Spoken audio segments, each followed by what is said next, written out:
So tired. The air here is so fresh, especially for a city with this many factories. Must be because we're up in the mountains. I'll say, compared to the capital, the air quality is pristine. Well, the capital does have a few 100,000 more people living there.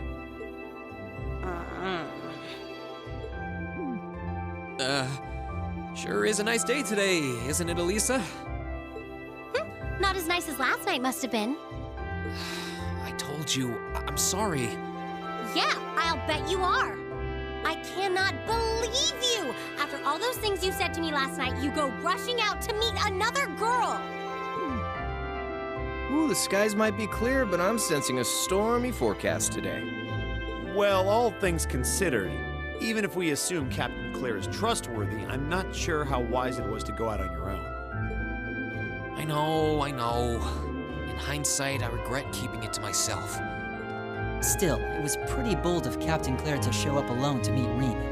Even dressed down, I wouldn't have thought she'd go out alone with the provincial army on patrol. I'm guessing she's more than strong enough to handle herself. Not sure what her weapon of choice is, though. Ah, wish I could have seen her all dolled up, though. But she was a real knockout. Come on, that would put a spring in any man's step. I don't blame you for sneaking out alone. Oh! No! It's not like I knew she was going to show up wearing a cocktail dress. I swear!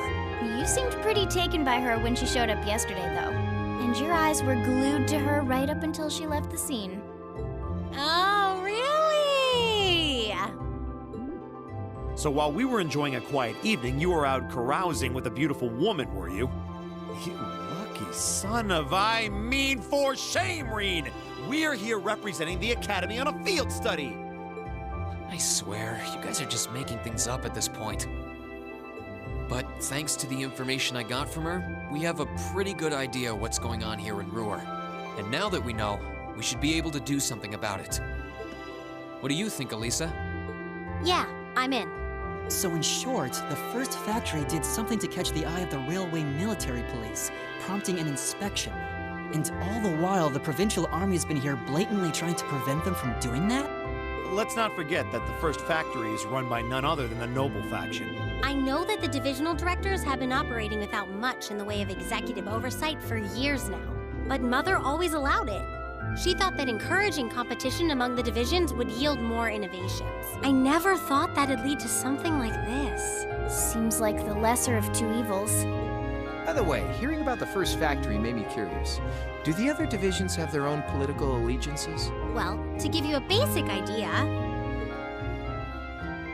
this is a bit oversimplified, of course. Divisions are made up of many people, and they all have their own opinions. But the positions of each division's directors are clear as day, though. The first and second factories in particular have had a pretty fierce rivalry going on between them for years. But even still, I wouldn't have expected the first factory to do something flagrant enough to prompt a military inspection. Neither would I. All right, we're gonna do whatever it takes to get to the bottom of this. And when we tie this up all nice and neat for her, even my mother will have to admit she's grateful to us. Sounds like a plan. That's the spirit. Offhand, I'd say this falls under the scope of our field study too. Thanks, everyone. Sounds like we're in for a ride. Anyway, let's take a look at the field study tasks Sharon gave us for today.